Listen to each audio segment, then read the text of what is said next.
What is needed here is a radical transformation of understanding. This must begin with the definition of certain concepts, which are usually repeated and accepted as self-evident in their common usage. I will offer my own definitions before I proceed. Existence is a word describing activity, or more precisely, interactivity. To exist is not to be static, a thing, but to be active, a process. Modern physics supports this view with its most recent allusions to string theory. The idea of an underlying fabric of strings vibrating at varying frequencies can only be conceptualized with the usage of the string as a necessary metaphor. The fact is that there is no string at all, but only vibration. Interactivity is the exchange of energies between patterns of fluidity, a process which results in friction or in increasing uniformity, as the different frequencies through constant interaction begin to settle upon a median state. The human mind, being relatively young, evolved the simplest form of comprehension. This simplest form is called binary logic. It then produces dualism, or Cartesian models, with the projection of two absolutes, so as to create a mental grid. This binary logic is based on the mechanism of the brain itself, where an electric pulse flows through a neuron or a group of neurons. Of course, both the energy pulse and the neurons are fluid or constantly changing, but to different degrees. Therefore, the method of binary logic is based on a subjective relationship between the conceiving mind and the otherness, or the objective. It is based on a variation of fluidity. From this we can understand matter and its many types as being a pattern of flow, which is slower in relation to the perceiving mind. And we can understand energy and its many types as being a form of flow which is faster in relation to the perceiving mind. When we say perceiving mind, we mean the sense organs, ability to gather and transmit by interpreting stimuli to the central hub, the brain, where it is processed and abstracted into models. It is this gathering and transmission of the stimuli to the brain which determines the speed of conception, and we call this also intelligence. It is these models which we call thoughts. These thoughts can be incorporated into bigger mental models which we call ideas or theories or abstractions, etc. Then these ideas, abstractions, mental models can be projected as goals or ideals or places or things. It is what I call the objective. In essence, these projections of mental models are ways of directing the will, and the direction taken determines the individual's character. Language is a symbol, a code. It refers back to the mental models I spoke of. Therefore, a language, and I include math in this, is an encoding symbolization of mental abstractions, a symbol of a symbol, in essence, or a symbol of an interpretation. These abstractions do not exist outside the human brain and require other brains working on similar principles and often on the same level of sophistication to be shared, or to be passed on, or to multiply. These then become what we call memes, or families of conceptions. We can consider language as a metaphor, an art form. Like all art forms, it tries to symbolize or represent the real in a way which approaches the experienced. If it does not try to hide the real behind redirection and hyperbole, here motive comes into play. What is the mind's motive? Does it seek clarity, understanding, or does it seek to excuse itself, to find comforting. If the motive is happiness, then one can easily become happy by deluding itself. But to engage reality in an honest way would mean that the outcome would be indeterminate. It's not necessary to explore reality, that it also makes you happy. Happiness or contentment, first of all, is impossible in any absolute form. We are only ephemerally content and happy because we all need, because we are all weak to varying degrees, because we're all ignorant to varying degrees. Happiness is can also be achieved through understanding without ever being completed. Because the world is a dynamic process and humans can only experience it by using static models, there is always a discrepancy between the perceived and the actual, or between the ideal and the real, or between the abstraction of the world, the interpretation of the world, and the world itself. This discrepancy or contradiction can reveal itself when the mind is pushed to the extremes of its conceptions, and it reveals itself as paradoxes. For instance, the paradox contained in the phrase, "there is absolutely no absolute," is based on this discrepancy between linguistic symbols referring to mental abstractions, simplifications, generalizations, and a dynamic, fluid reality which has no such static, absolute states. Another example is the phrase, "the truth is there is no truth." In this case, the concept of truth refers to a mental abstraction, an opinion, in other words, or a group of them, which claims to be the perfect representation of reality. But in a fluid reality, the moment a truth is stated, it has ceased to refer to what it intended, since what the term refers to is inside the human mind, which is simplifying, generalizing a fluid reality into static models.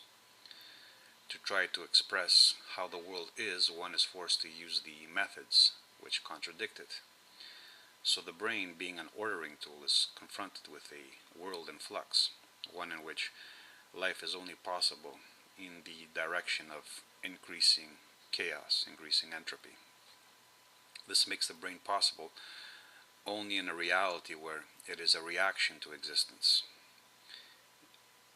an ordering and a disordering. This is why existence is antagonistic to life and to consciousness. I say it is only possible there, in the temporal direction, because in all other directions it would be superfluous. It would not be required, for instance, in a temporal direction where everything was ordering. Let me in brief get into the difference of flux and flow, or fluidity, as I use these concepts. Flow is a description of unidirectional flow, characterized by the projected concepts of past and future. These represent the binary ends, so as to make the comprehension of change possible. Change is, of course, measured by another human concept, time. Time is based on human metabolic rates, or diastolic, systolic, cellular rates. It is a human construct trying to measure existence by cutting it into conceptual pieces. Having said that, I must make one thing clear. Change does not occur at a rate where life is impossible, or where patterns of flow do not become predictable and consistent. Life being an ordering reaction to entropy would never come about, even in this ephemeral condition, without this being so. When I speak of flow or flux or change, I am talking about rates which are inconceivable within the reality man can perceive. His methodology remains useful for a given time period and within certain contexts. But this does not mean that what humans considered indisputable truth today will be so in a trillion years. Cosmologists speak of a state right after the Big Bang where all that we call now the four forces, the strong force, the weak force, the electromagnetic force, the gravitational force, were unified as one. Since then, they've splintered off and become distinct because entropy means a constant deterioration of order or an increase in complexity, veering towards the incomprehensibility of randomness. Randomness, of course, is what I call chaos, or what is called chaos. In an absolute random state, in a chaotic state, itself not possible, but a projection, life would be impossible. Having now offered a brief and still incomplete overview of my physical and metaphysical positions, I would not be considered a nihilist in the conventional sense. I do not deny existence, nor reality, but only the human conceptions of it, which prevail in this age, most of which consider the metaphors they use to come to a rudimentary understanding of their condition as literal facts, when all they are symbols. It is these metaphors which I contradict. Most of them are nihilistic. What I annul are these human conceptions, these popular modern human conceptions, which are now becoming unquestionable and which lead man towards error. It is this literal acceptance of symbolic representations which underlies much of human vileness and constitutes what I call the real nihilism. What most of these ideas and ideologies propose is the worshipping of static mental models, their own abstractions, in other words. If we consider my definition of existence as that which is active or interactive, then these static abstractions, these artificial absolutes, are an annulment of reality. They are nihilistic to the core. Their strength lies in the fact that human brains were not meant to deal with this level of awareness, but evolved to deal with easier tasks like determining what is edible or determining who is friend and who is foe. This is why the brain, particularly the simpler ones, are content with binary representations of good and evil, or good or God and Satan, or somethingness versus nothingness. They are all self-referential because they propose dichotomies which have a shared logic. To clarify, let us take the pretend dichotomy of something and nothing. Let us first note that something is purposely ambiguous. It cannot be otherwise because it's an ambiguity itself. It's an abstraction, simplification. But this also makes it useful and applicable. The numerical equivalent is the number one. But let us go on. In the dualistic representations of something versus nothing, or one and the zero, which is the foundation of binary logic, we have the acceptance of a self-evident starting proposition. In other words, the thing. In the word something and no thing or nothing, the thing is remains, is maintained. In mathematics, the something and the thing are incorporated into a single symbol, into a singularity. We must accept this thingness, though it has no reference point outside the human brain, as self-evident to then build our conceptions. Similarly, we must accept the reality of a number one, the unity of a number one, before the formula 1 plus 1 equals 2 makes sense. The solution is logical because the foundations of its logic have already been accepted as fact.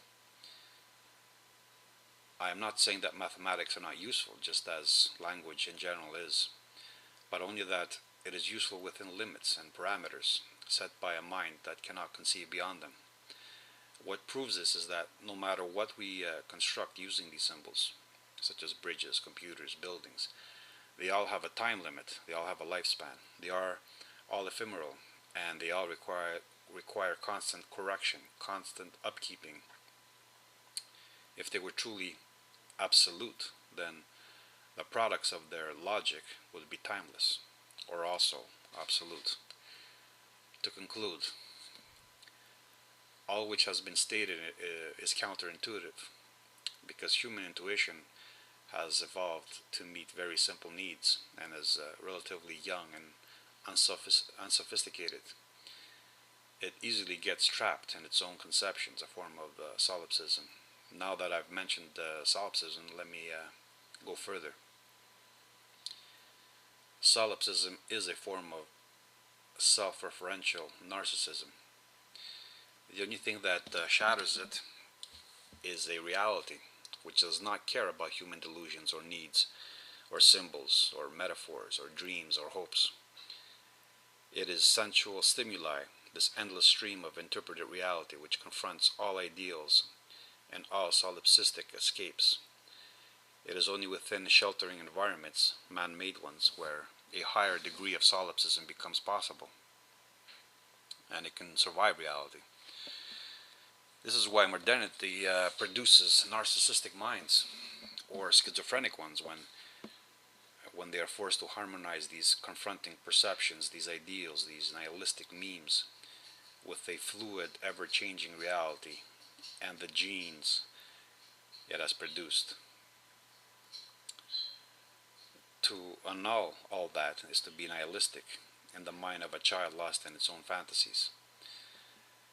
After all, a child being told that Santa Claus doesn't exist would consider the source of this insight as being negative, as being pessimistic. To be a nihilist towards nihilism is to be a realist. That which negates a negative is what? The mystical has a place, of course.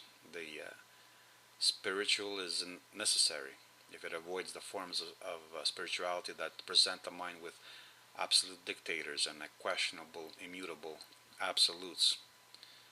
After all, nihilism has its own form of religious insight and spirituality. We call it Judeo-Christianity, and its offshoot, which is Islam. But we also find it in the Eastern traditions, where the original intent is now veering towards a form of nihilism there. One more definition before I am finished. Imagination is truly the hallmark of a brilliant mind. Why? Because it is essential. If the mental models I spoke of can be projected towards the unknown, the success of these projections, their pragmatic effect, and the length of this projection, its temporal quality, in other words, its timelessness, is what offers an advantage to a human over a less gifted animal. This is the only reason human beings have managed to dominate. But we must not confuse imagination with fantasy or delusion. What is the difference? The difference is sensual reference. A creative mind constructs mental models based on experiences, or on empiricism. Experiences being the past, or another word for the past. It then projects them within a reality which is based on these experiences and is not detached from it. We can consider genes as encoded experiences passed on to the offspring. This is where the risk comes in. Some, due to fear, an extreme form of anxiety, a sense of insecurity, detach these constructs and these projections from the world as it is experienced. They go off into flights of fancy, settling for the most comforting constructions. So the definition of fantasy is the mental abstraction and projection which has fewer reference points with the ongoing fluid, sensually interpreted world around us. The more detached from the real world this mind is, the more nihilistic it is. In fact, we can determine a mind's self-hatred or world-denouncing nihilism by the degree of its unreality, or how detached from anything experience it is.